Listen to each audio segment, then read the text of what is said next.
Bom dia, tudo bem? O meu nome é Bruno e hoje nós iniciamos um novo trabalho com a gravação de videoaulas sobre a matéria da saúde suplementar e do direito médico, que surge, como uma opção por conta desse coronavírus e da pandemia que nos deixa em casa.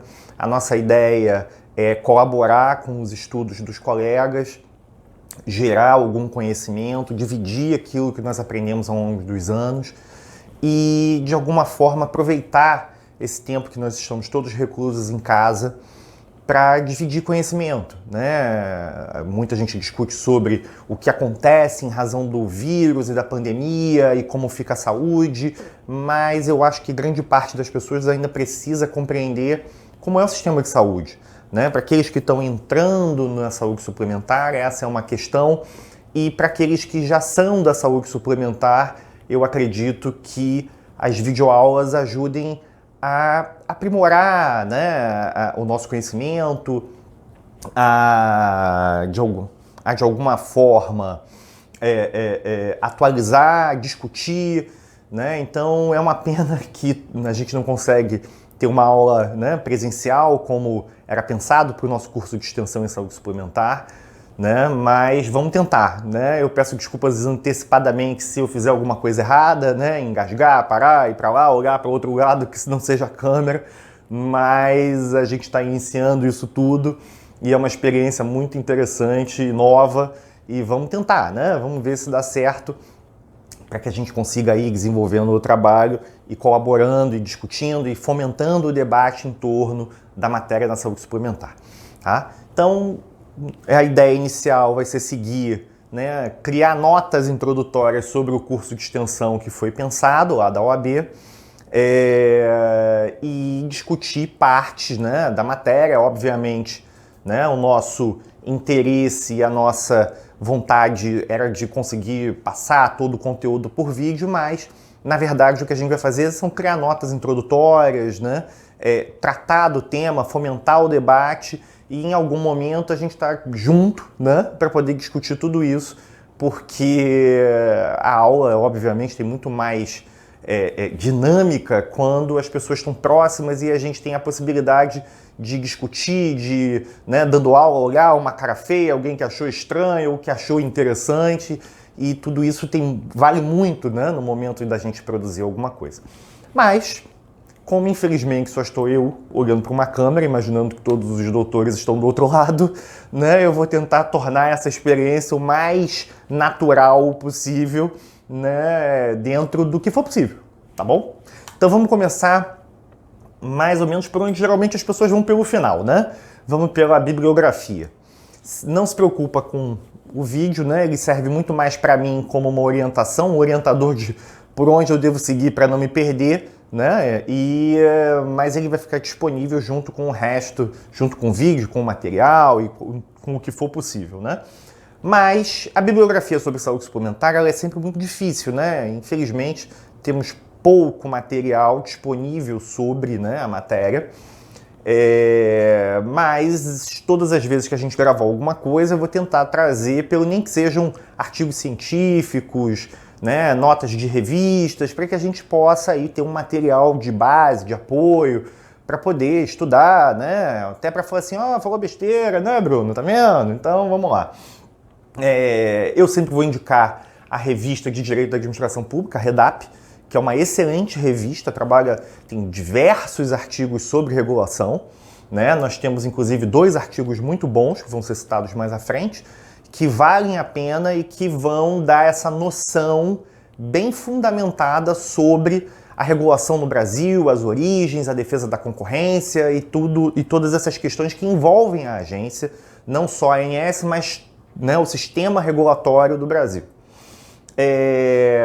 O Instituto de Estudos de Saúde Suplementar é uma referência para fins de estudo, porque ela fomenta a produção científica, tem inúmeros artigos científicos produzidos não apenas no direito, mas nas outras áreas que envolvem a saúde suplementar, economia, ciências atuárias, ciências médicas. Então, quer dizer, vale a pena acessar o site do IESS, né? Em especial lá a coluna sobre o Prêmio ISS, que traz os artigos que foram selecionados, avaliados e que possuem relevância reconhecida pelo Instituto. E sobre saúde pública e sobre os estudos, esse artigo vale muito a pena para o que nós vamos tratar aqui, que é um artigo do Conselho Nacional de Secretários de Saúde, do CONAS, que trata do futuro dos sistemas de saúde, universais de saúde.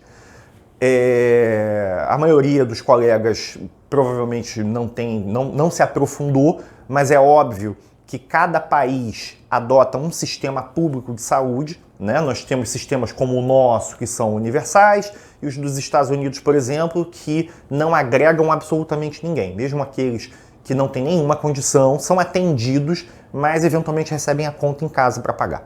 Então, são sistemas díspares, e aqui esse artigo é bem interessante porque ele traz diversos modelos, né? A gente ainda vai conversar um pouquinho sobre eles, mas ele traz vários modelos de sistemas universais e os seus desafios e o que o Brasil pode agregar, né, ou não com isso. Vale a pena ler e de acordo com o seu próprio conhecimento, gerar aí uma crítica sobre o próprio artigo. É bem interessante. Mas vamos ao que interessa, né? Vamos começar aí pelas origens da regulação no Brasil. Como a maioria já deve ter escutado, né, nós importamos o modelo norte-americano. Só que nós não importamos o modelo norte-americano. Bruno, que doideira é essa? O que você está querendo dizer? Nos Estados Unidos, o modelo de agências reguladoras surgiu com o crash de 1929 como uma forma de tentar mitigar o direito absoluto de propriedade que existe lá, né? Lá pautado principalmente pela Common Law, e isso tudo surge lá com a ideia lá do New Deal. E aí qual é a questão? As agências lá são criadas como forma do Estado passar a ter algum controle sobre a atividade privada. Né? Nós tivemos uma crise econômica fortíssima em 1929, isso é dos livros de história, não precisa ficar repetindo, a gente ganha tempo. E a partir daí, o Estado americano passa a entender que, de alguma forma, ele precisa gerar normas e se fazer mais presente, regulando a atividade econômica.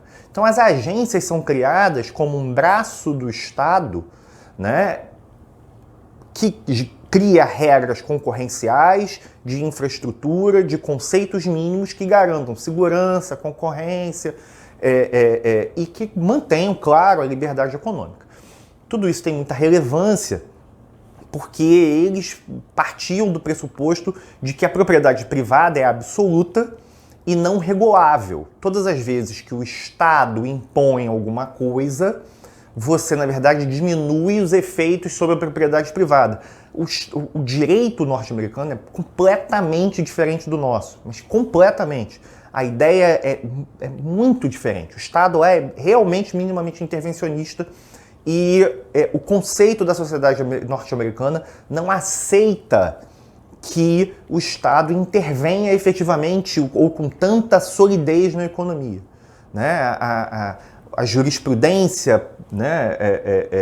A jurisprudência da Suprema Corte e os trabalhos que são produzidos de acordo com a sua própria Constituição, que tem pouquíssimos artigos, né, e remontam anos e anos antes disso, mesmo da crise de 29, mostram isso.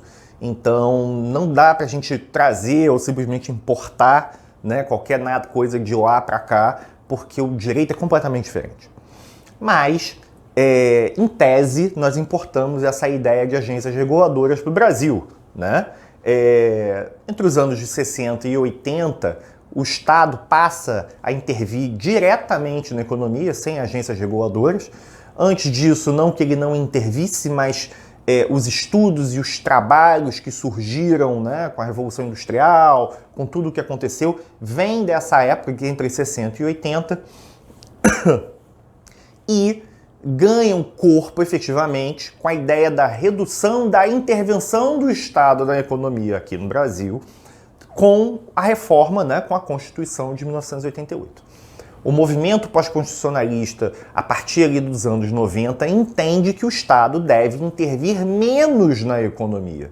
Então, olha como é diferente a ideia, né? Se lá nos Estados Unidos eles queriam uma agência, ou criaram agências para intervir, né, de alguma forma na economia, que não tinha praticamente nenhuma intervenção, aqui no Brasil nós precisávamos tirar poder do Estado. E aí essa retirada de poder, na verdade, vem por meio das agências reguladoras que geram ou gerariam, né, elementos técnicos para o funcionamento de um determinado, né, setor específico, que então passa a ser regulado, com normas de infraestrutura para algumas hipóteses ou para os sociais, mas que garantem a livre concorrência, atendendo então ao artigo 170 da Constituição. Né? Nós passamos a ter uma ordem econômica que prevê a liberdade econômica e a livre concorrência. Questões essas que foram sendo aprimoradas ao longo dos anos, né? E chegamos aí à legislação que efetivamente altera o Código Civil recentemente, né? Garantindo inclusive a liberdade econômica, o respeito maior aos contratos e tudo mais. Mas as agências são criadas com um modelo, em princípio, né, de independência sobre o Estado, né, sobre o poder público, o concedente do poder, com liberdade econômica, elas têm um fundo próprio para sustentar e voltadas à criação de políticas públicas para o setor, em princípio, sem intervenção política. É claro que a gente sabe que todas as agências sofrem intervenções políticas porque as agências têm poder regulatório, mas o poder regulador permanece na mão, né, do poder legislativo e as definições sobre os rumos do Estado passam pelo poder executivo, né? E isso tudo, obviamente, impacta no poder das agências reguladoras, né? Sobre essa questão, eu acho interessante consignar os 2 artigos que nós falamos lá no começo lá da REDAP, né? Então, recomendo fortemente o artigo do Dr. Jacinto Câmara, Raízes da Regulação no Brasil. Eu acho que ele traz uma série de informações que são muito relevantes.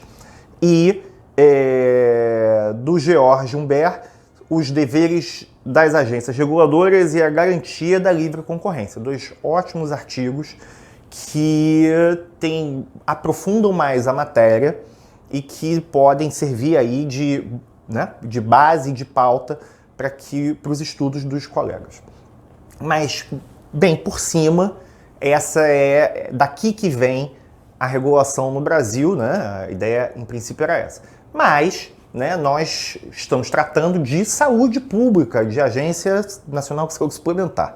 Então, vamos evoluir, porque a gente vai aprofundando dentro da matéria que efetivamente nos interessa. E o SUS, né? E como que era a saúde pública antes e depois da Constituição? Porque para que a gente entenda como que a agência se posiciona, onde ela está, em que contexto ela se desenvolve, a gente precisa entender o que é a política pública para a saúde. Não há como se imaginar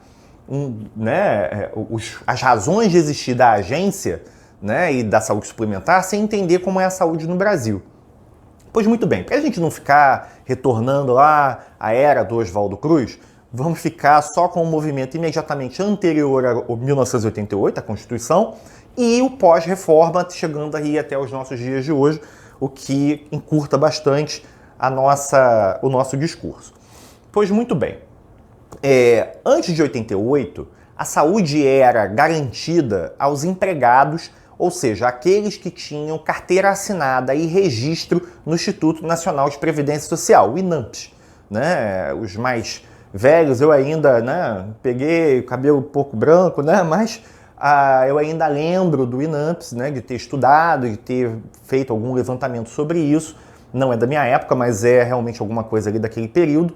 A inscrição era, né, o dos empregados era obrigatória porque você estava inscrito na Seguridade Social. E a Seguridade Social garante saúde, né? Não só a pensão por morte ou auxílio previdenciário por doença, não. Você tinha inserido nesse contexto também a saúde pública. Então, somente aquelas pessoas inscritas no INAMPS tinham acesso a determinados hospitais, a determinados sistemas.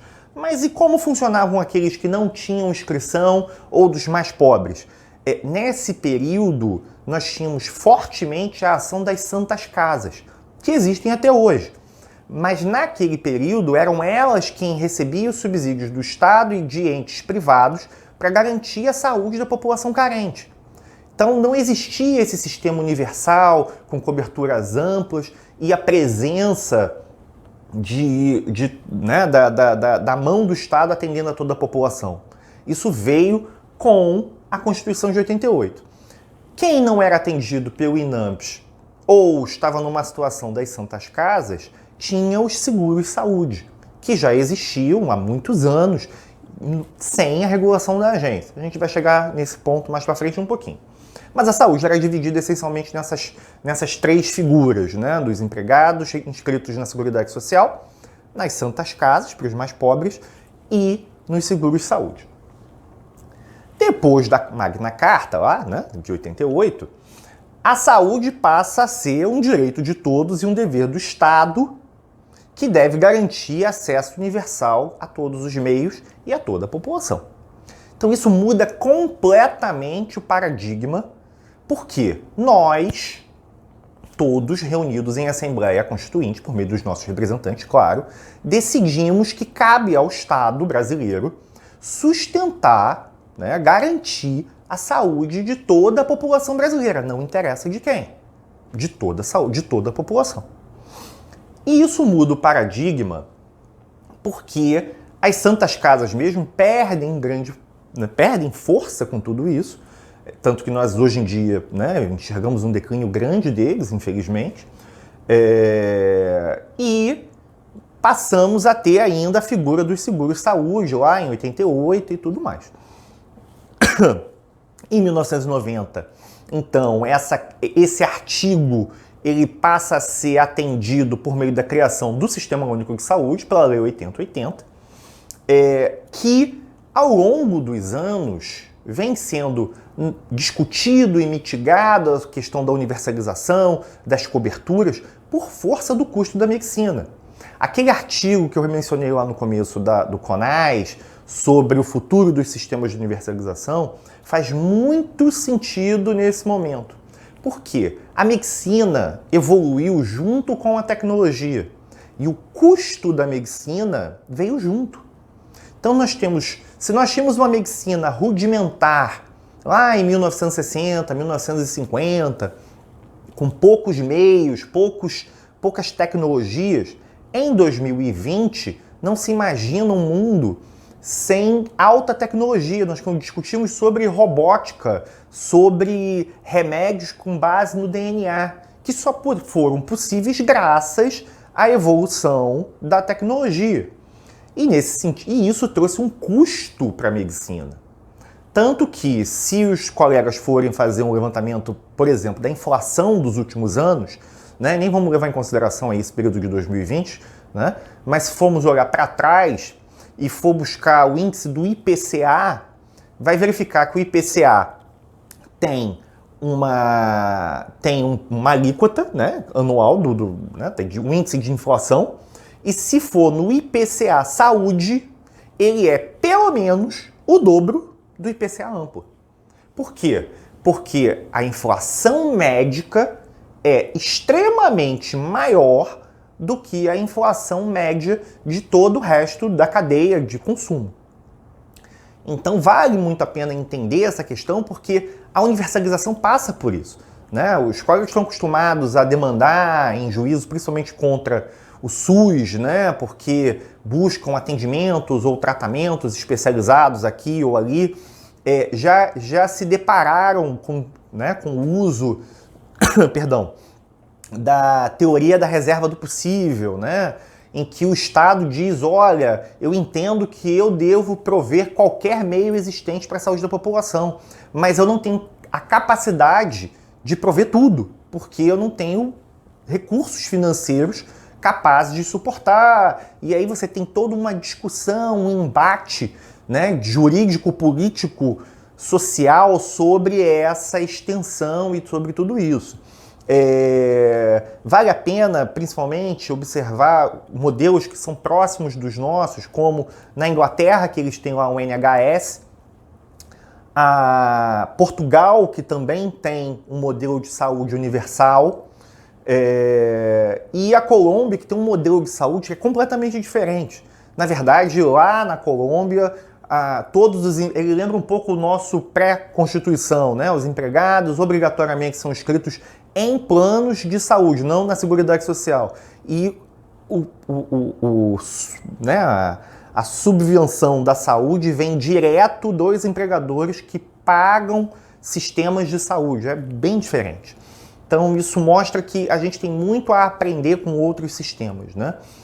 Portugal mesmo, os seguros de saúde, e na Inglaterra também, os seguros de saúde estão crescendo por falta de braço do Estado para atender toda a população, né? E os seguros de saúde ganham força onde o Estado não se faz presente. Então, consultas médicas que são marcadas com, né, muita distância, exames que não têm prazo para acontecer, doenças que não estão cobertas na universalização, porque em vários países a saúde é pública, mas ela tem uma lista de doenças que são incluídas e de procedimentos incluídos. Então, esse sistema como o nosso, que inclui tudo, ele é exceção no mundo inteiro. Por isso que se diz que o SUS é o maior sistema de saúde do mundo, não só pelo tamanho do Brasil, né, como país continental, mas pela extensão da cobertura que ele garante para toda a população. Isso é muito relevante, é motivo de orgulho para o país, mas é motivo também de muita preocupação, porque a gente precisa garantir a saúde da população, mas garantir a saúde da população toda, não é? E aí a gente precisa refletir sobre como esse sistema funciona. Vale a pena a leitura do artigo, até para aumentar, né, o nosso conhecimento e a nossa bagagem no direito comparado. É bem interessante. E aí, né, já entendemos que existem agências reguladoras, por que elas existem, já entendemos quem é o Sistema Único de Saúde, conhecemos pela prática, né, do dia a dia as mazelas do sistema, né, não precisa muito, as pesquisas mostram que, né, dentre os desejos dos brasileiros, em segundo lugar está o plano de saúde. O primeiro é a casa própria, né, e o segundo lugar são os seguros, os planos de saúde, e é fácil entender por que diante do caos que nós vivemos. Políticas públicas mal formuladas que não compreendem que o Brasil tem um tamanho continental e que são necessários, né, ações em nível municipal, em nível estadual ou em apoio do governo federal para sua consecução, né? Tem muita coisa ainda que precisa ser feita na atenção básica, na média complexidade, principalmente no hospitalar, e na alta complexidade e para as doenças raras que são tão pouco cuidadas no país, né? A população carece desses serviços de forma mais adequada. Mas não é essa a questão aqui. Pois muito bem, né? Os seguros saúde, como eu já havia dito, já existem há muitos anos, pré-Constituição. Eles existiam sem regulação, existiam nos contratos, né? O que estava fixado, ele lembra exatamente o seguro. Já existiam o que a gente conhece hoje como operadores de medicina de grupo, né? As empresas que prestavam serviços de saúde com base no que tinha de regra contratual. Então, era fixado um contrato com a cobertura de tantos dias por ano de UTI, tantas consultas, exames X, Y, Z, e isso gerava uma série de dúvidas e de problemas, porque muitas vezes as coberturas eram insuficientes. Pacientes que precisavam de 15 dias de UTI, por exemplo, só tinham 5 previstas em contrato. E aí, faz o que com o paciente? Né? Hoje, isso tudo é impensável. Mas antes de 98, né, era assim que funcionava. Né? A gente tinha o contrato, porque ele lembra exatamente os seguros. Né? Ele vinha com a cláusula securitária. A saúde não é um seguro, mas ele surge né, com as regras e com o direito securitário. Tanto que nós usamos até hoje termos, né, que são próprios do seguro, né, contrato aleatório, né,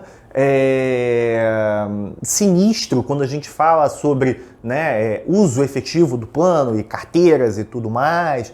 Então esses termos que são muito próprios do seguro, eles são importados para a saúde suplementar, que tem uma natureza conceitual completamente diferente da natureza securitária. Mas, antes, efetivamente, do marco regulatório, da Lei 9656, a gente tinha fortemente esses conceitos. Com a regulação, tudo muda. Nós passamos a ter, né, a determinação da criação de uma agência reguladora, que vai surgir pouco tempo depois, no ano 2000. Essa lei passa a dizer que, olha, a partir de agora, você tem que ter uma cobertura mínima e cria segmentos de plano. Você pode ter um segmento ambulatorial, um segmento hospitalar, um segmento odontológico, cobertura para obstetrícia, racionalizando as coberturas e dando mais objetividade para o que está acontecendo. Por quê? A ideia inicial, a ideia da saúde suplementar é exatamente essa: complementar o Estado. Então, se você tem coberturas, se o SUS tem que prover tudo, é preciso que ele também tenha previsibilidade para o que ele vai ficar dispensado, entre aspas, pela saúde suplementar. Então você passa a ter essa ideia de que alguma coisa precisa ser regulamentada, porque não é possível que o paciente só tenha 3 dias de UTI se ele, em média, fica internado 5.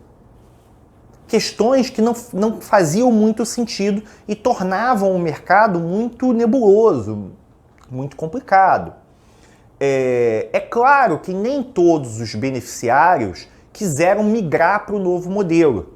Nós tivemos quase que imediatamente com a saída da lei a produção de uma ação direta de inconstitucionalidade em que ficou definido que aqueles beneficiários que não quisessem migrar para os planos regulamentados, eles tinham direito a permanecer com os seus contratos anteriores ativos. As operadoras, de forma geral, não poderiam mais comercializar esses produtos, mas eles poderiam continuar existindo como ainda existem, né? Antes eles eram a franca maioria e com o passar dos anos a gente vem vendo aí a migração quase absoluta do mercado para os planos regulados, né? Até por uma questão de segurança geral, né? Tanto para os reajustes quanto para as coberturas e tudo mais. Essa questão do contrato é maciçamente relevante também por conta do conceito que foi gerado, né, antes de 88 até os dias de hoje. Se você olhar para a ideia do contrato, né, que veio como medida de, né, como seguro, e que é o mesmo conceito que existe em Portugal, existe na Inglaterra, você olha para o contrato com aqueles conceitos próprios do seguro, ou seja, ele capta recursos e faz pagamentos. Então você tinha um conceito inicial que era pautado mesmo, né, no seguro convencional, repassador de recurso, né? Tá aqui até o nosso item 1, mera repassadora de recursos para gestoras de saúde. Recebe, ocorrência do sinistro, paga. Acabou, mais nada. Era essa a ideia inicial das operadoras de plano de saúde. Isso mudou, né? Pouquíssimo tempo depois, a agência, né, principalmente depois da constituição da agência e, né, da modernização do sistema, nós passamos a ter aí um olhar para o contrato como um fundo de recursos para atenção ao mal futuro, ou seja, a agência capta os recursos dos contratos, as operadoras captam os recursos dos contratos, reúnem, né, criam ali uma poupança, por assim dizer, mas um fundo, e esse recurso é gerido para atenção ao mal futuro, o que também gerou o conceito de carência, né? Um beneficiário ele é atendido para as doenças daquela data do contrato para frente, para que isso, então, garanta a previsibilidade do contrato, gestão financeira, né, precificação e tudo mais. Mais recentemente, se nós formos olhar aí os últimos 3, 4 anos, Eu, Bruno, pessoalmente entendo que esse conceito mudou novamente. Agora nós passamos a ter um conceito de contrato, né, da operadora pautado na gestão da saúde. Bruno, por que gestão da saúde? Porque a gente passa a ver, né, nas resoluções da agência um fomento, um incentivo à medicina preventiva, acreditação, meios que promovam qualidade da saúde da população não doente, né? Ou seja, você controlar e acompanhar a saúde, os modelos de contrato, inclusive hoje, trazem essa referência do médico de referência, do médico de família, da efetiva prevenção, ou seja, é querido e desejável desses contratos que as operadoras passem a cuidar da saúde. Se antes nós estávamos em modelos em que a operadora era passiva e aguardava a vinda do beneficiário, agora é desejável que o beneficiário seja atendido, que a operadora haja ativamente no sentido de acompanhar a saúde da sua carteira de beneficiários para garantir ali não só um menor sinistro, né, a despesa da operadora, mas para garantir a efetiva saúde da população. Então isso muda o paradigma de 3 anos para cá, pelo menos. Eu entendo que esse paradigma vem sendo modificado e não duvido que a gente tenha aí, né, uma evolução efetivamente para esse modelo. Mas bom tema para a gente discutir. Se não concordar comigo, excelente. Vamos escreve aí, não sei como ainda, nas notas e tudo mais, e a gente vai tentando discutir isso tudo mais para frente. É muito importante discutir os conceitos jurídicos, né? Principalmente nesse momento. Bom, mas no ano 2000, né, por meio da Lei 9961, a ANS é criada. Né? E ela é criada pautada em todos aqueles elementos que nós passamos ali atrás. Ela é uma agência de características sociais, né, que existe para regular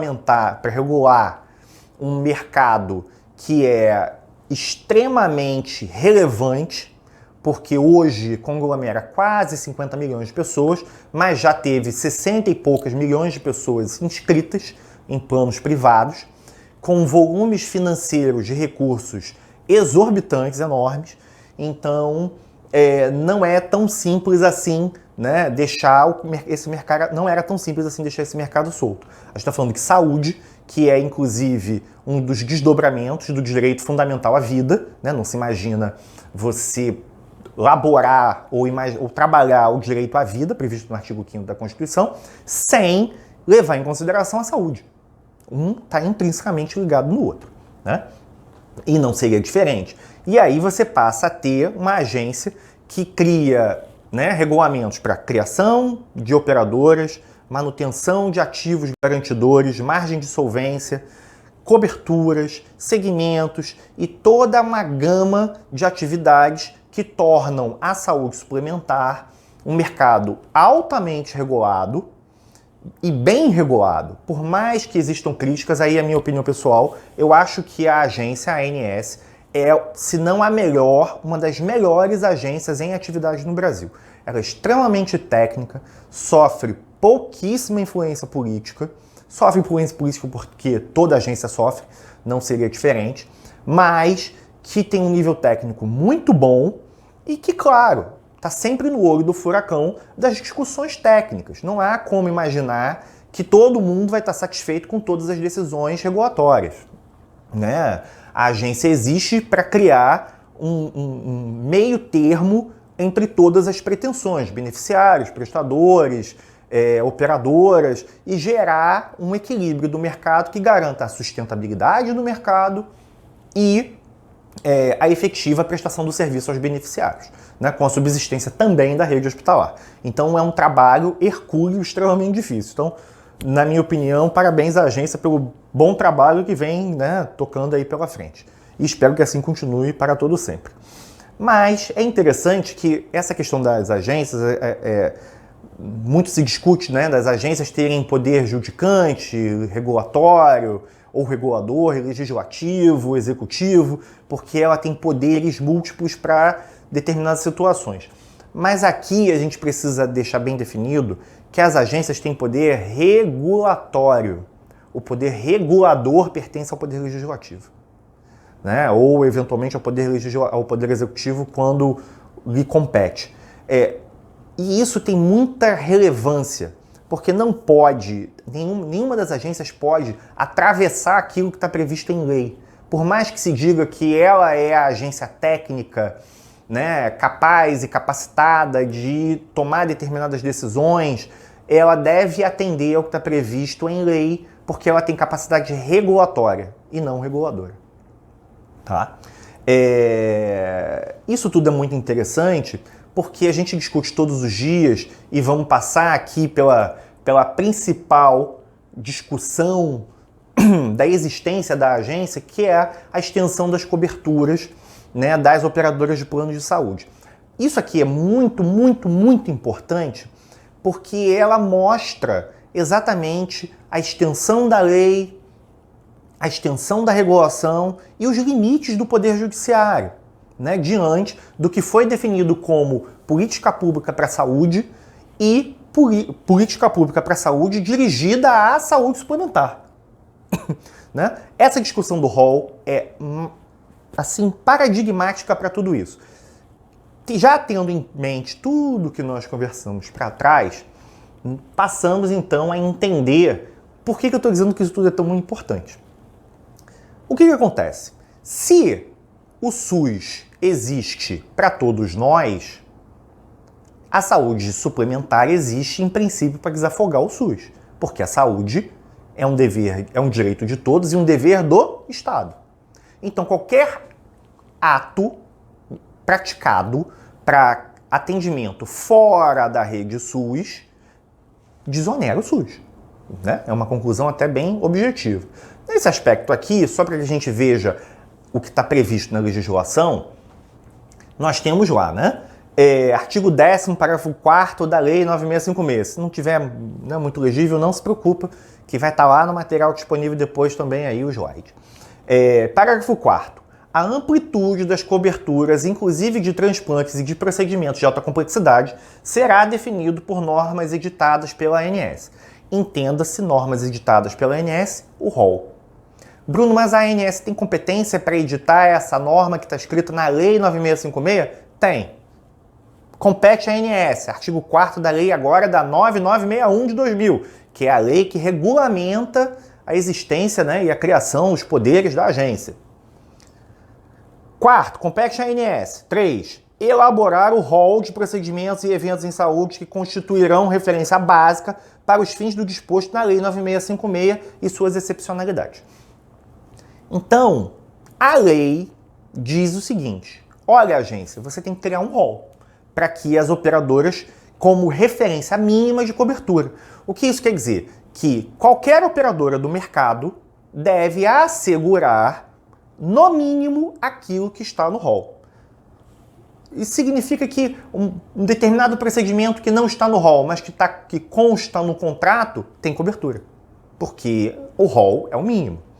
A maioria dos contratos preconiza o mínimo, porque o mínimo é muita coisa. Não duvide disso.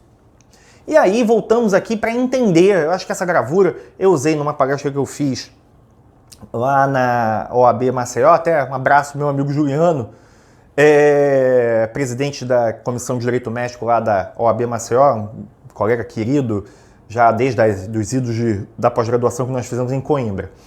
Mas ele é bem, eu acho que essa imagem ela é bem, ela explica bem o que eu estou querendo dizer.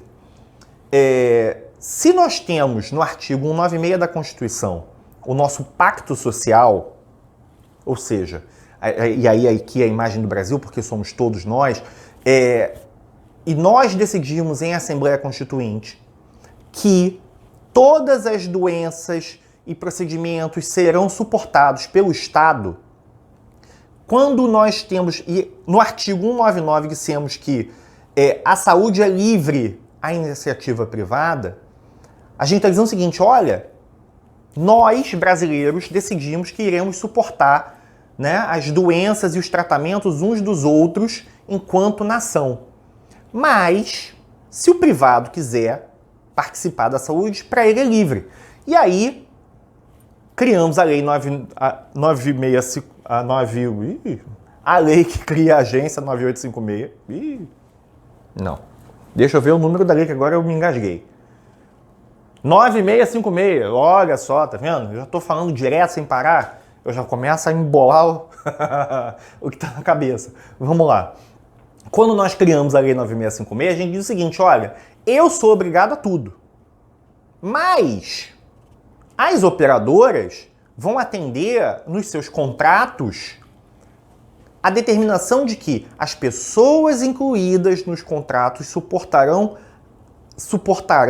os tratamentos previstos no rol uns dos outros.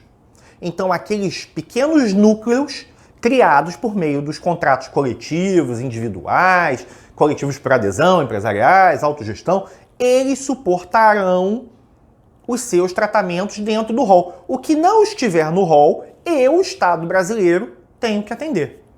Porque é a minha obrigação. Então, o que a gente enxerga? A saúde suplementar desonerando o Sistema Único de Saúde nas doenças, nos tratamentos previstos no rol. Porque as doenças são todas aquelas previstas no CID-10, ou seja, todas as doenças do mundo. Todas as que existem. Mas os procedimentos, só aqueles previstos no rol. Então essa questão é muito importante, porque aqui é o escopo da Constituição. O Estado garantindo a saúde de todos. Aqui é o escopo da operadora. As pessoas suportando a saúde uns dos outros com recursos financeiros limitados. Porque, obviamente, né, os contratos dependem dos pagamentos que são feitos pelos beneficiários. E o rol tem muita importância porque ele garante essa precificação. Essa discussão é muito importante porque está até escrito aqui, o RESP 1733013, que foi paradigmático na resolução dessa questão. O STJ passou por períodos dizendo que o rol era meramente exemplificativo. Ou seja, ele não existia. Porque se ele é meramente exemplificativo, ele não serve para nada. E aí você começou a gerar uma série de dificuldades, porque como que você precifica, como que você diz quanto custa algo que é infinito, né?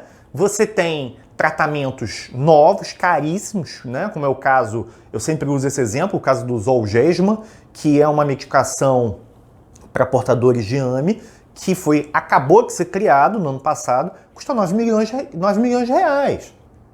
Então, assim, é muito complicado, muito complicado. Como que você precifica tudo isso? Né? Não dá. Você precisa de previsibilidade, de acompanhamento histórico. E essa era a ideia do legislador quando diz o seguinte, a agência vai lá e cria o rol. Quando o judiciário vai e diz, não, o rol é exemplificativo, ele cria, na verdade, um conflito, né, negativo entre poderes, que foi, felizmente, resolvido por meio do RESP 1733/2013, que fixa que o rol é taxativo e exatamente por conta disso tudo. Olha lá, ele considera o equilíbrio econômico, financeiro e atuarial e segurança jurídica, porque você passa a compreender o que existe e o que tem cobertura. Né, obviamente que a recusa de cobertura a procedimento não abrangido pelo rol editado pela autarquia ou por disposição contratual, o que garante, né, que o rol é taxativo. Mas ele cria uma questão que é muito parecida com o tema 6, que trata da medicação não nacionalizada, né, não prevista pela Anvisa. Porque ele diz que é preciso o oferecimento de procedimento adequado, constante da relação estabelecida pela agência. Ou seja, é necessário que haja um tratamento, um procedimento previsto no rol para que você deixe de garantir a cobertura do procedimento não rol, né? Essa questão é extremamente relevante, ainda muito controvertida, né? O ponto que ainda ficou meio nebuloso da história toda, porque o rol, fica parecendo que o rol ele é insuficiente, mas na verdade não. O rol é enorme. Ele passa por atualizações constantes a cada 2 anos. Atualmente, nós estamos na Resolução Normativa 428, que trata dessas questões do rol. E ele possivelmente, né, já era para ter sido alterado, porque ele é atualizado a cada 2 anos, mas por conta aí de tudo que está acontecendo, né, foi deixado para depois um pouquinho. Mas ele é extremamente amplo. Ele inclui novos procedimentos todos os anos, né, a cada 2 anos, e exclui. Bruno, por que exclui? Porque existem uma série de procedimentos ultrapassados, que não fazem sentido ficar constando, porque outros procedimentos mais modernos, mais seguros, foram incluídos. Então, o que isso quer dizer também? Que o rol também preconiza por tratamentos mais modernos. Então, quando você diz que um procedimento saiu, um exame saiu, isso não significa que aqueles beneficiários deixaram de ter cobertura para avaliação daquela doença, mas sim que a agência identificou que existe um procedimento ou um exame mais moderno e que é mais benéfico ao beneficiário. Então, o rol também garante a manutenção dos protocolos científicos mais modernos. Não há razão para desconfiar do rol. Ao contrário, ele é quem garante segurança jurídica e segurança técnica. Isso é muito importante. Isso é muito importante. E garante também a consecução da atividade da agência, das políticas públicas voltadas para atendimento da população, como a gente vem aí falando, né? Bom, alguns atos regulatórios que são relevantes, né, para mostrar como a agência tem aí sua extensão de trabalho, né? A gente tem a RN 195, que divide as modalidades de contratos, né, entre em plano individual, coletivos, a gente vai falar disso no próximo tópico. A RN 196, que cria as administradoras de plano de saúde, a gente também vai falar sobre isso. A RN 259, que trata dos prazos máximos para atendimento, então a operadora não está livre para assegurar a cobertura, ela tem prazos máximos para assegurar a cobertura do paciente, isso é muito importante. A RN 162, que trata da carência, né, com base lá no artigo 12, inciso 5º da Lei 9656. Ela traz na RN o conceito de cobertura parcial temporária, né, de doença ou lesão pré-existente, e do agravo, que são as questões que obstam o acesso à cobertura por doenças já pré-existentes. Trata da fraude contratual e do processo de apuração da fraude no preenchimento da declaração de saúde, né, dos beneficiários que já eram doentes antes de contratar os planos. Isso é importante. A RN 428, que é o rol atualmente, né? A 451, que é extremamente recente, que é a nova legislação sobre capital regulatório. Qual é a relevância disso? Não se monta operadora de plano de saúde sem dinheiro. E não é sem dinheiro, é sem muito dinheiro. Porque o custo da saúde suplementar é enorme.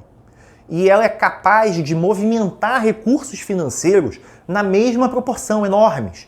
Então é necessário que se tenham reservas técnicas, margens de solvência que assegurem o tratamento dos beneficiários de acordo com o rol e o pagamento da rede prestadora. Isso vai ficar bem evidenciado na última tela, quando a gente tratar aí dos números da agência. Eu trouxe com data de 15 de abril de ontem, né? 15 de abril de 2020, eu tenho que falar a data toda. A RN 358, regulamento, ressarcimento ao SUS, vai ser objeto também de uma das nossas aulas, que é importantíssimo. A RN 124 e a 388 tratam das infrações administrativas, né, do processo administrativo sancionador, né, que é uma matéria assim, espetacular para a gente estudar. Também vai ser uma aula super divertida, que eu adoro essa matéria. NIP, auto de infração, representação, é super bacana. Né? Bacana para a gente estudar, né? Não para acontecer. Mas vamos em frente. Então, assim, pequenos atos regulatórios que valem a pena, para quem está começando o estudo, vale a pena, né, passar por aqui, né, uma matéria que é do dia a dia, do nosso cotidiano, forense inclusive, e para a turma que já é mais antiga, sabe do que eu estou falando, né? Então, vamos lá. Então vamos falar aqui, para a gente avançar um pouquinho na matéria, sobre as formas de contratos e seus segmentos, né? É interessante esse pedaço da matéria, porque ele é também preparatório para tudo o que vem depois, né? Entender a extensão das coberturas pelos segmentos e as formas de contrato são situações convencionais do nosso trabalho cotidiano. Então, o que acontece? A Lei 9656, quando regulamenta os planos, ela cria 4 segmentos que podem ou não serem contratados em conjunto. Isso é interessante, porque o plano pode ser ambulatorial hospitalar, ambulatório hospitalar obstetrícia, ambulatorial hospitalar obstetrícia odontológico, ele pode ser só odontológico, ele pode ser só hospitalar.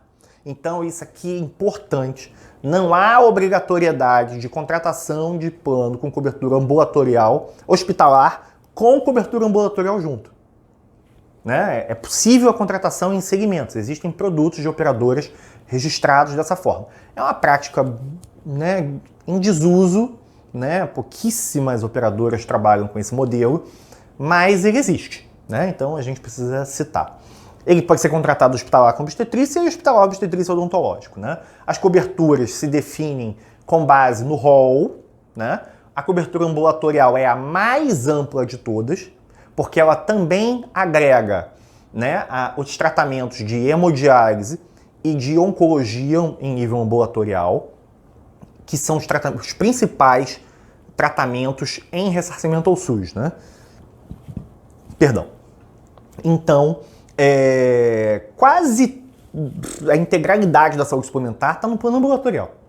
O plano hospitalar o segmento hospitalar, não o plano hospitalar, mas o segmento hospitalar é aquele que preconiza o tratamento intra-hospitalar, necessidade de internação para acompanhamento eletivo, acompanhamento em UTI, cirúrgico, né, quando necessária a permanência no hospital, com os conceitos de internação. Né, lembrando que o conceito técnico, pelo menos o mais aceito de internação, é a permanência do paciente em unidade de saúde acompanhado por profissional da saúde por período superior a 24 horas.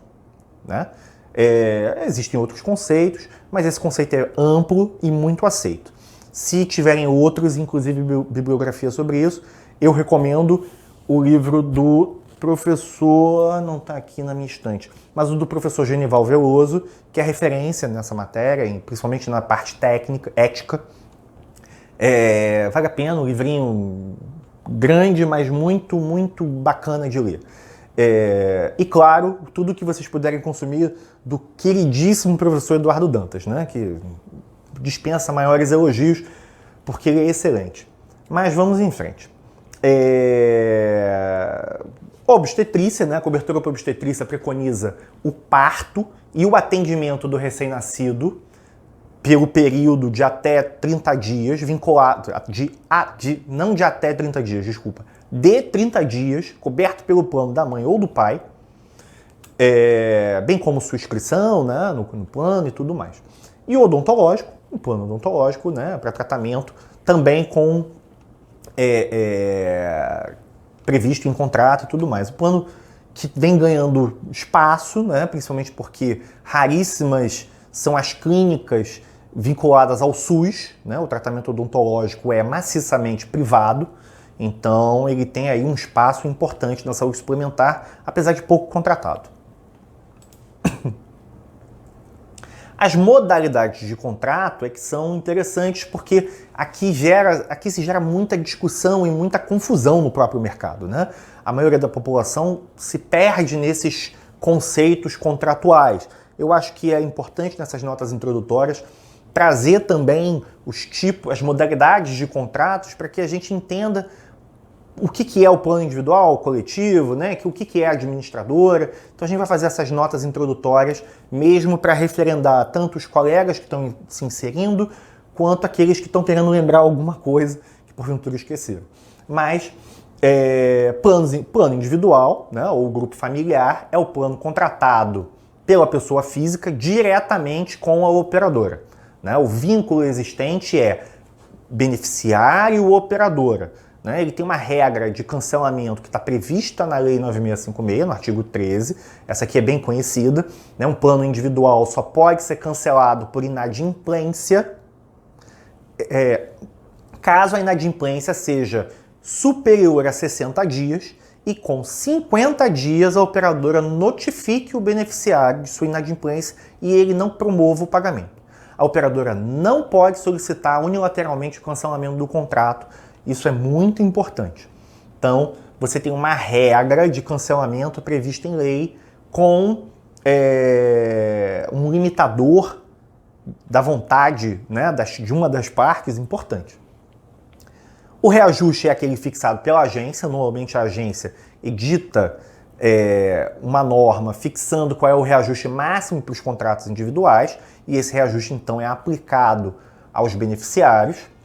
A vigência do contrato, isso aqui também é uma questão importante, ela vale da assinatura do contrato.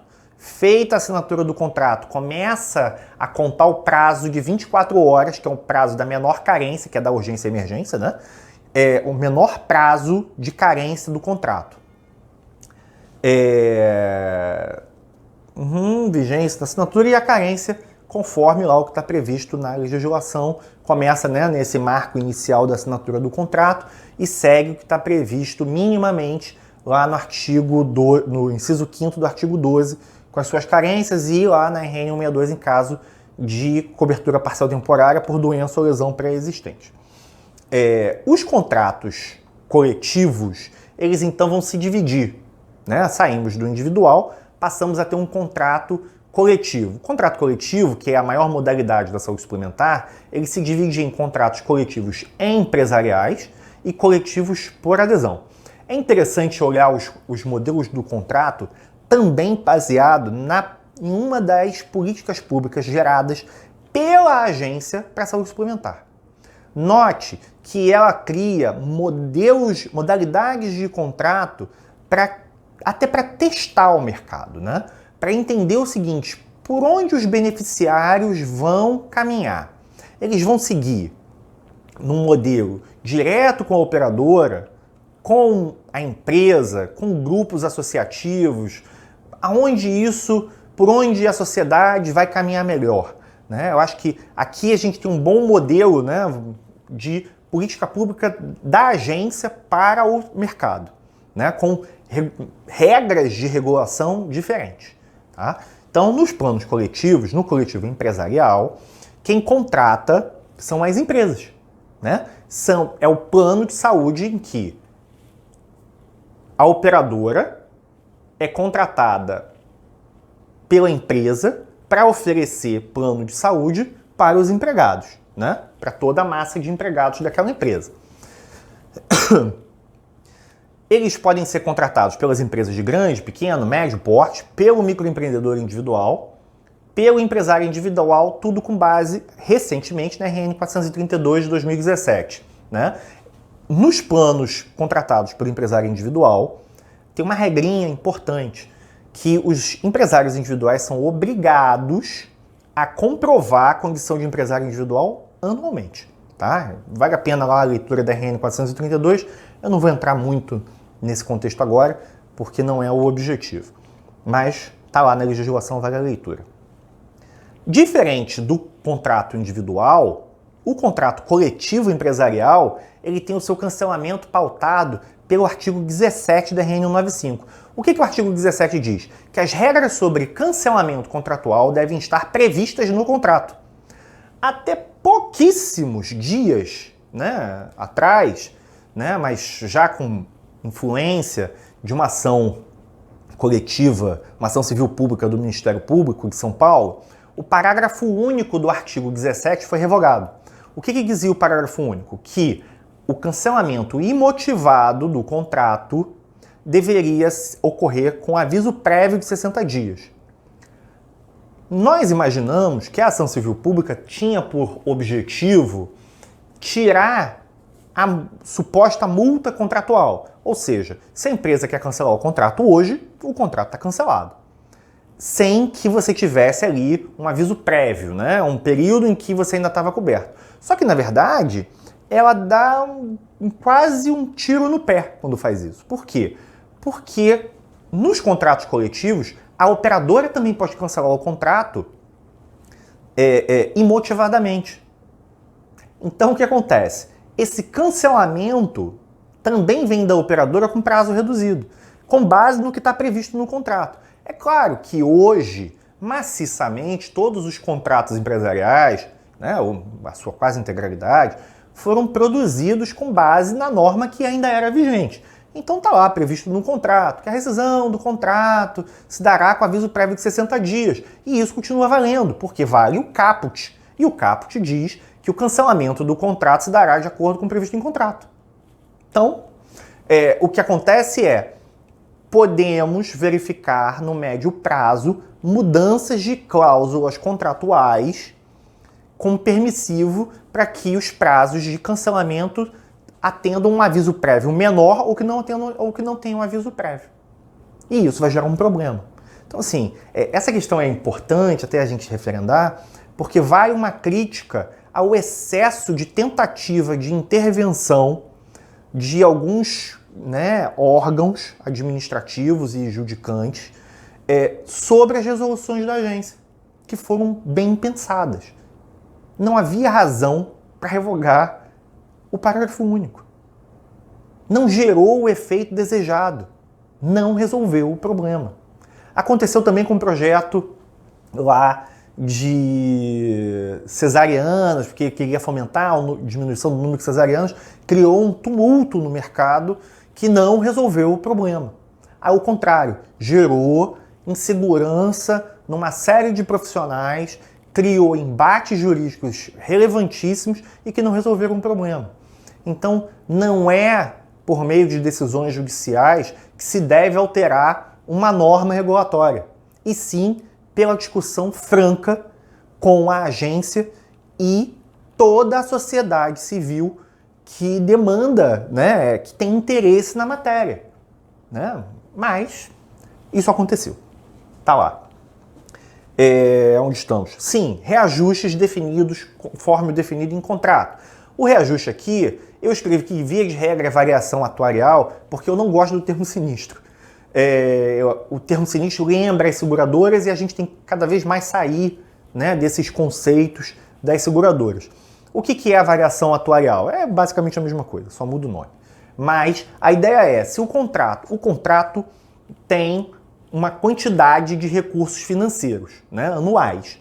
Se você atinge um determinado patamar, você deve aplicar um reajuste para recompor essa base atuarial do preço.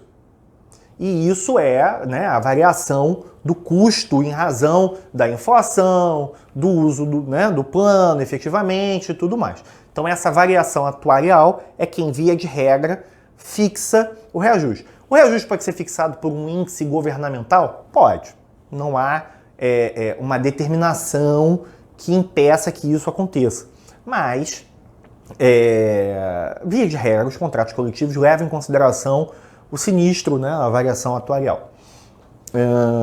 Sim, tem uma questão aqui importante, que nos agrupamentos num contrato que tenha menos de 29 vidas, na verdade menos de 30, 29 para baixo, você, com base na RN 309, você tem os chamados agrupamentos de risco.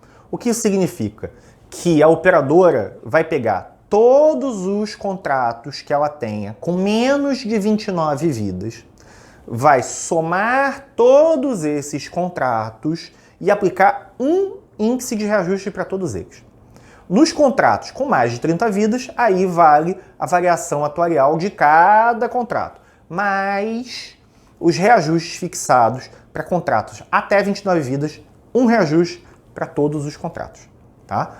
Porque você dilui, né, a ideia da agência era essa, né, diluir o sinistro, né, o custo da medicina do contrato por todos os contratos pequenos, né, que obviamente um contrato com 2 vidas, um beneficiário que precise de uma cirurgia de grande porte, obviamente aquele contrato, o sinistro dele vai ser absurdamente elevado. Né? Ele vai passar 4, 5, 6 anos e não vai pagar aquele sinistro. Então é preciso que ele reúna todos os contratos para diluir aquele custo e, né, gerar um reajuste que garanta, né, a sustentabilidade dos contratos pequenos, né, que popularmente se chama aí de PJ, né? Mas É essa a história. Vigência do contrato. Nos contratos coletivos, a vigência pode ser determinada por uma data desde que não haja pagamento. Então você pode assinar o contrato hoje, mas a vigência dele só se iniciar no dia 1º ou no dia 10, desde que o pagamento só ocorra lá. Por que isso? Porque nos contratos coletivos, você tem a necessidade de implantação do contrato, verificação de documentos, regularidade de documentos, movimentação de contrato e tudo mais. Então essa movimentação demanda dias da operadora, organização, né, gestão e tudo mais. Então é aceito, né, pacificamente esse tipo de situação. Sobre as carências, ela segue razoavelmente o que está nos contratos individuais, com exceção das operadoras com mais de 30 vidas. Operadoras com mais de 30... Empresas com mais de 30 vidas. Empresas com mais de 30 vidas, o beneficiário ingressa sem carência. Qual é a regra para isso? Iniciar com o contrato, ou seja, um contrato novo com mais de 30 vidas, ou novo empregado na empresa, da assinatura da carteira, 30 dias para aderir ao contrato. Se não aderir ao contrato no prazo, carência. Tá?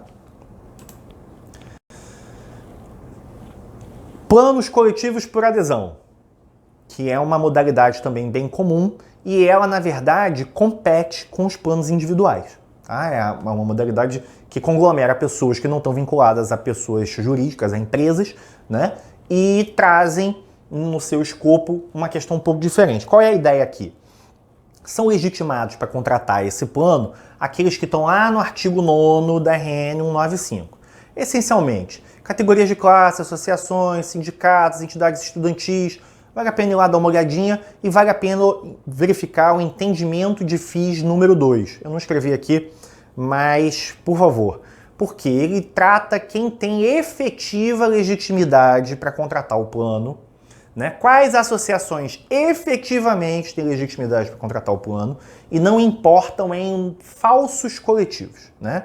Criados exclusivamente para vender plano de saúde.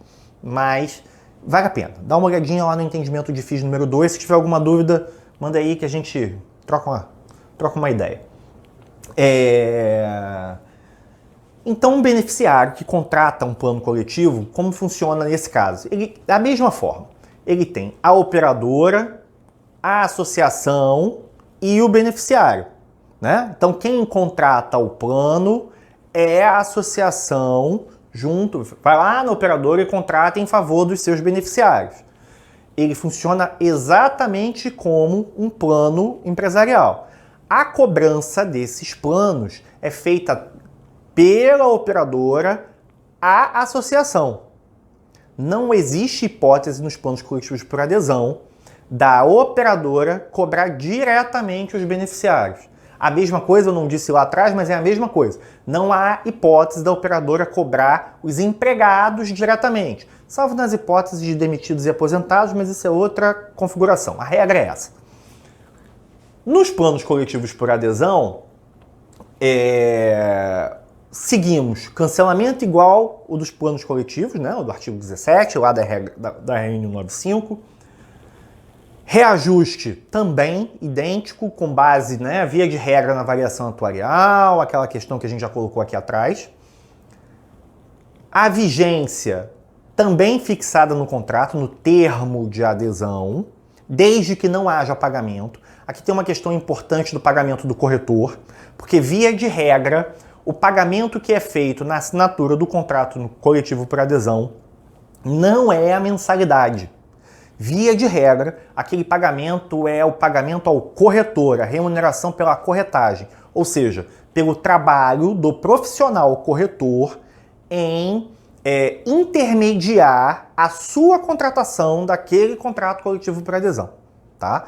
Então isso aqui é importantíssimo, porque recentemente a agência, numa reunião de call, fixou regras para essa questão da vigência contratual e ela definiu expressamente que a vigência tem que estar bem destacada no contrato, o pagamento não pode representar o pagamento da mensalidade e para que isso fique bem caracterizado, o pagamento que é feito ao corretor não pode ser igual ao da mensalidade.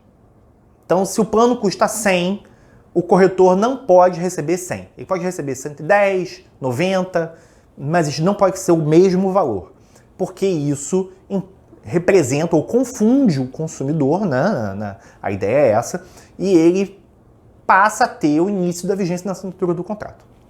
Então, para que o contrato só tenha a vigência na data do contrato, essa regra tem que ser bem observada. Salvo engano, reunião de call 492, tá? Lá página 30 e pouco, alguma coisa assim. Se for do interesse, é só me perguntar que depois eu pesquiso, eu tenho anotado e eu disponibilizo. Podia ter anotado aqui, né? Vamos lá, mesma coisa, carência. Também lá, conforme previsto na Lei 9656 e na RN 162, aqui temos uma questão que num contrato com mais de 30 vidas, no aniversário do contrato coletivo por adesão, o beneficiário que ingressar na data do aniversário, ingressa sem carência, né? Então, essa regrinha, via de regra, isso aqui é usado pelas administradoras, principalmente quando elas querem fazer alguma promoção, né? Fomentar a venda dos contratos. E com isso nós entramos nessa questão das administradoras. Como eu disse, a operadora não pode fazer a cobrança diretamente dos beneficiários. E muitas associações não recebem valores associativos suficientes para suportar o pagamento dos planos de saúde, né? E isso gera, né, uma dúzia de problemas que só foram resolvidos por meio da criação da figura das administradoras de plano de saúde, que foram criadas com base na Resolução Normativa 196. O que essas administradoras fazem essencialmente? Elas trabalham prestando assistência contratual e financeira tanto à operadora quanto à associação. Via de regra, a regra, né, mesmo do mercado, acho que a 99,9% dos contratos são fixados da seguinte forma: uma associação de classe contrata uma administradora para que essa administradora contrate um plano de saúde em favor dos seus beneficiários, ou seja, dos seus associados. Então a gente passa a ter uma figura que, pela legislação, tem autorização regulatória para fazer a cobrança direto dos beneficiários sem que a associação seja obrigada a suportar aquele valor.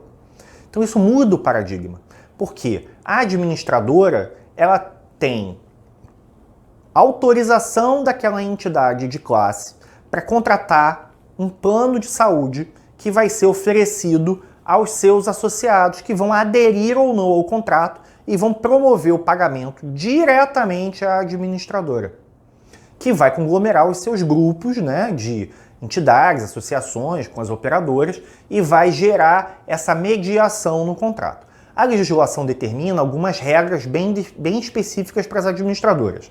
Elas não podem exercer atividade típica de plano de saúde, ou seja, elas não fazem regulação de saúde, não autorizam ou negam a operação do plano de saúde, e elas se tornam estipulantes do contrato. Plano estipulante, esse nome não me é estranho. Sim, não é estranho. É a figura da estipulação em favor de terceiro prevista no Código Civil. É um instituto clássico do direito civil. Então fica fácil de entender o que eu estou querendo dizer.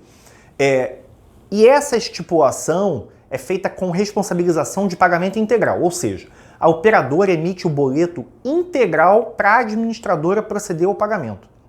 Se houve inadimplência no contrato para trás, né, essa inadimplência não é considerada para fins de desconto no pagamento. Não importa, a operadora cobra tudo da administradora. Então você tem uma questão interessante porque para a operadora, de um lado, ela não tem o risco da inadimplência e tem, né, em princípio, um ente regulado, registrado na agência, que promove a organização contratual e financeira e garante o pagamento das mensalidades sem discussão se há ou não inadimplência. A inadimplência é resolvida pela administradora diretamente com os beneficiários, seguindo as regras também do artigo 17 da RN. Ou seja, tem que estar previsto em contrato suspensão, falta de pagamento, que não seguem o artigo 13 da Lei 9656.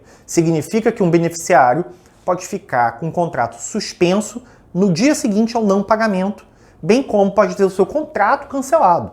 Então essas regras têm que estar previstas em contrato e em 99% dos casos estão. Mas a operadora também pode contratar a administradora. Então esse caminho da associação que contrata a administradora e a operadora pode ser o caminho contrário. Uma operadora que, por exemplo, tem um contrato com uma associação pode determinar o seguinte: olha, está muito confusa essa relação aqui. Administradora, eu, operadora, vou contratar você para que você faça a intermediação deste contrato para mim, porque isso aqui está muito confuso. E aí você passa a ter a figura da operadora contratando a administradora para intermediar uma relação com uma associação. Quando você tem esse caminho contrário, a regra do pagamento integral, né, da dívida, né, da estipulação pela administradora cai. Ela só vale quando o caminho é o contrário. Claro que, diante da liberdade de contratação, é possível que o contrato preveja isso, né? Mas a gente está falando aqui de regra regulatória, não de regra contratual, exceção, senão a gente não sai daqui mais. Mas é possível esse caminho inverso, desde que a administradora, então, participe do contrato, né? Ela vai participar lá figurando como participante do contrato, dando suporte administrativo para a operadora. Então a gente tem a administradora aí produzindo, né, um importante paradigma para a saúde suplementar, para os planos coletivos por adesão, que na verdade tem por pano de fundo atender os beneficiários que estariam em planos individuais, né? Mas numa regra mais flexível, mais aceita pelo mercado, porque envolve menos risco e, né, de inadimplência, de regulatório, de forma geral, de cobertura, e isso fomenta a existência desses contratos. Mas, então, temos aqui, né, a gente vai passar para o próximo slide, vai ver a questão que eu ia colocar. Temos aqui bem referendadas as modalidades e os segmentos dos contratos, tendo sempre em mente tudo aquilo que a gente veio falando lá de trás, de políticas públicas e tudo mais, né? Aqui, o paradigma geral do porquê é tão importante a saúde suplementar para tudo o que acontece, né? Hoje, né, com data aqui de ontem, números lá da sala de situação da ANS de 15 de abril de 2020, né? Temos 47 milhões de brasileiros inscritos em planos de saúde. Um quarto da população, praticamente, tem plano de saúde. Então, é desnecessário dizer o quanto a saúde suplementar é importante. E esse número já foi maior, tá? Nós tínhamos 60 milhões. Perdemos na saúde suplementar 13 milhões de brasileiros que não ficaram no vazio, voltaram para o SUS. Voltaram a ser atendidos pelo SUS e tem, garanto para vocês, o desejo de voltar, né? É preciso repensar um pouco esses modelos, a gente vai ter a oportunidade de discutir isso em outras ocasiões, para que a gente traga esses beneficiários para o SUS, desonere o SUS no final das contas, que é isso que se discute também no mundo todo. Perdão. Hoje temos em atividade 750 operadoras.